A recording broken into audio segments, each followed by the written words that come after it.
Welcome back, TCG Squad. It's Monday and it's time for another budget deck. Staying on that space theme, I want to talk about Tarkin Space Deck. So let's go ahead and get started. I'll go ahead and review the deck, and then I will also provide some tips after we go over the deck, just to show how I use the deck against certain types of matchups or situations. But let's go ahead and get started. All right, so we're starting off with obviously Grand Moff Tarkin. He has action where you have to pay one resource to give an experience token to an Imperial unit, is the bread and butter behind this deck. We're just going to go with a yellow 30 health base. Again, we need that 30 health to try to stay alive so that we can pump up our units and kill them. That's the whole point. You want to use your space units, pump them up with Tarkin, and then push damage as fast as you can. Your ground units are going to be more of a control type units. Trade with your opponent so that their ground units don't do damage to your life. Let's get started with the deck. We're going to have 3 ISB agents, 3 TIE LN fighters, 3 swoop downs, 3 cartel spacers, 3 no good to me dead, 3 outland TIE vanguard, 3 surprise strike, 3 incinerator trooper, 3 snow trooper lieutenant, 3 7 fleet defender, 3 outmaneuver, 3 lurking TIE phantom, 3 triple dark raid, 3 cell block guard, 3 TIE advance, 3 overwhelming barrage, and 2 pirate battle tank. And then for sideboard, we're going to be having 3 snapshot reflexes, 3 confiscates, 1 mercenary gunship, 3 frozen in carbonite. So how do we want to play this deck? Well, first of all, as I mentioned in the beginning, we're going to be trying to use Grand Moff Tarkin's action ability every single chance we get. That is on the leader and as a ground leader unit as well. The bread and butter, or what really makes this deck really shine, and where that experience token comes into play, is that lurking TIE fighter. Why? It's because it cannot be damaged or defeated by card abilities. So the only real way to take this guy out is literally combat damage. We're going to first start off probably with our 1-drop units here. So the TIE LN fighter is a 2-1, and you're going to use Tarkin's ability. Then you're going to have it's going to be a 3-2. So when your very first next attack, round 2, he's going to be swinging for 3. Now there's combinations that you can do. Your Snow Trooper Lieutenant, he is a good 2-drop unit that you can drop, and then since this has the keyword Imperial, it gets +2 and it gets attack. So that means if your turn 1 action, you had 3, right, after the Tarkin buff, you drop your Snow Trooper Lieutenant, now he's swinging in for 5. And then obviously you have 1 resource left, so you can use ISB Agent, and again, you may reveal an event from your hand. If you do, you'll do 1 damage to the unit. You have a lot of events. Go ahead and do that damage to the unit so you can try to take out your opponent as fast as possible. So these are kind of your 1-drop. Swoops down, we'll talk about that one later, but I just want to kind of go over the units we're going to be playing. Cartel Spacer. If you have an ISB agent out there, your opponent is from turn 1 and turn 2, you have initiative. Cartel Spacer is a great card to play because now you can exhaust a unit that costs 4 or less. And that's a great way to prevent your opponent from attacking you. We're also going to have the Incinerator Trooper. This is also a very good target to have target Tarkin's ability. Again, it's a 2-2, but with his Tarkin's ability, it becomes 3-3. And then while attacking, this unit deals combat damage before the defender. The big difference is that he has to live in order for it to actually deal the damage. You can think about this card as a great way to take out your opponent's units that are weaker than it, and you can keep buffing him to help keep your base alive while you're attacking in space. Snow Trooper Lieutenant, again, that's another combo piece. You can use your Snow Trooper Lieutenant to attack with your TIE Fighter. We can use Snow Trooper Lieutenant to attack with the Incinerator Trooper. Or we can use Snow Trooper Lieutenant on the lurking TIE Phantom. He is just a robust character. I would not use him early on. I like to hold on to him because I would like to, when my units are stronger and towards the end I really need to close out the game, I'm going to be using I want to use Snowtrooper Lieutenant then. The Outline TIE Vanguard, I do want to quickly point that out. Is when it's played, you may give an experience token to another unit that costs 3 or less. So let's look at what our 3 or less units are. Well, that's our Lurking TIE Fighter, that's 7 Fleet Defender, that's Snowtrooper Lieutenant, Incinerator Trooper, Cartel Spacer, TIE LM Fighter, ISB Agent, Cell Block Guard. The biggest ships you're going to have that are probably going to be the big part of your damages are going to be your 7 Fleet Defender. It's a solid ship. It's a 3/2, and it comes in shielded. If you play it on, you can play it if you have Tarkin ability, or if you have an Outline TIE Vanguard, he's going to get buffed. Tarkin will buff it again.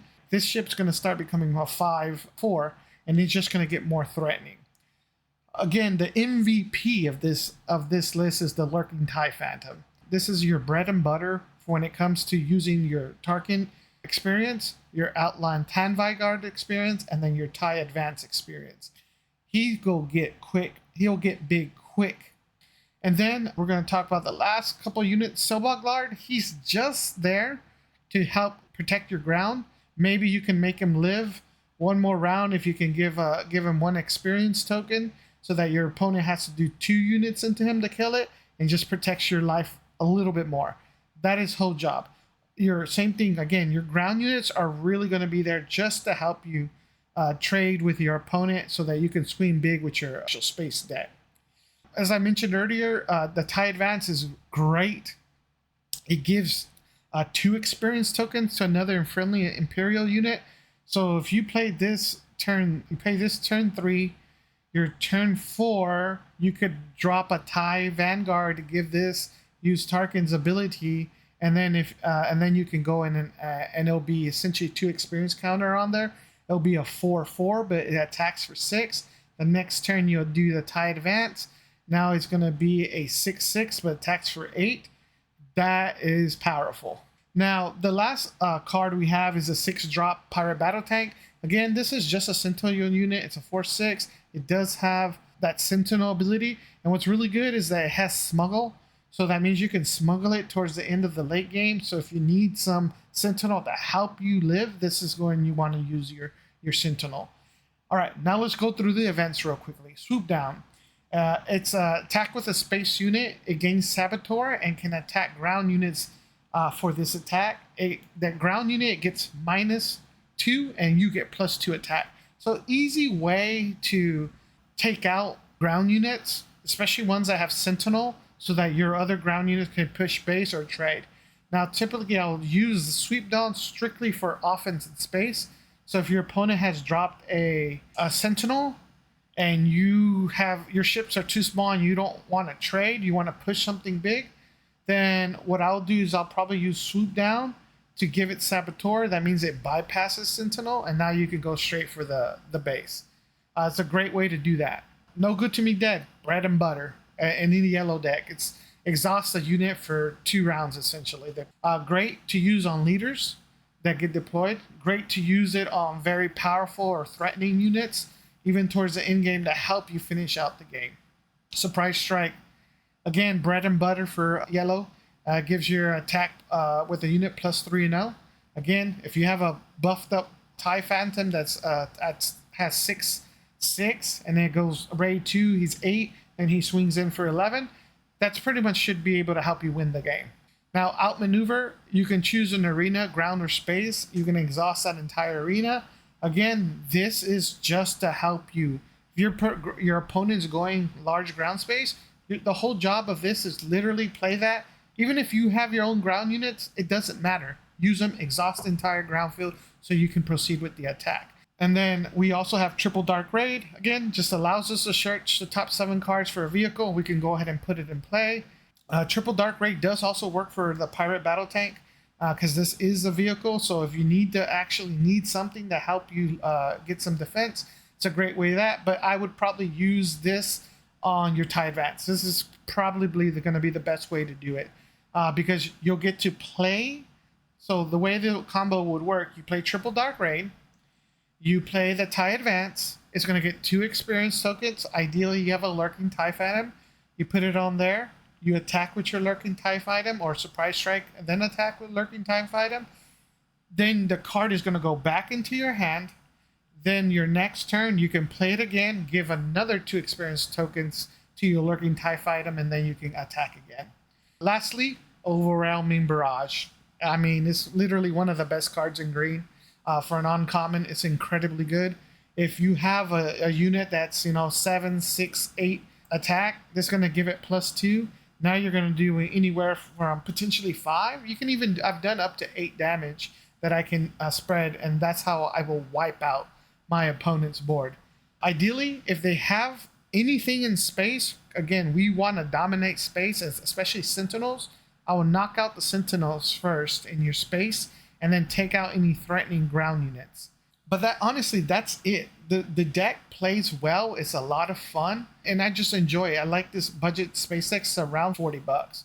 I do just want to mention, if you're playing more of a control-y type deck, you probably can take out your No Good To Me Deads. You want to probably attack faster. So I'll take out No Good To Me Dead and outmaneuver, and we'll probably bring in your Snapshot Reflexes. It buffs your unit, and you can immediately attack, right? And then I'll bring the Mercenary Gunship. So I'll probably put these 4 in to get you some more units, and then take out your events that are more control-y.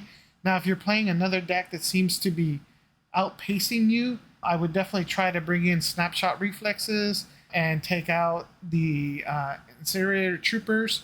And then I also like to bring in Frozen Carbonites to help take out some of those big threatening units as well. It's kind of random. You can put it all. Honestly, you can do anything here. Might even increase your Mercenary Gunships to 3.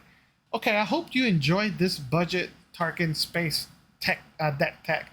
If you actually are new to the channel, go ahead and hit that like button. And if you really liked what I'm doing, go ahead and hit that subscribe button. I'm trying to bring budget decks to the Star Wars Unlimited community so that we can grow our community and have more fun with more people. Thank you for your time, and have a good day. Bye.